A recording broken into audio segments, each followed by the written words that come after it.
Hey friends, if you encounter this issue where MSN Homepage is opening in Google Chrome, then please watch this video. I will guide you through the resolution. So search for Chrome in the Windows search bar and open Chrome.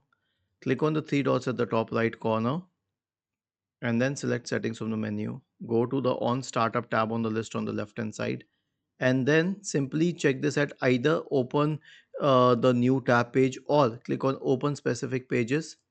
Delete everything here, click on open specific pages once again, a new page and add google.com.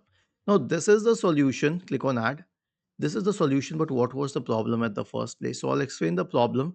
Basically, whenever you try installing any Microsoft or MSN related application on your system, MSN becomes the default browser, they push for it, and this is the solution. Was this helpful? If yes, then please subscribe to the channel. If not, then let us know in the comment section of the video on how we could help you further. Thank you for watching this video and have a nice day.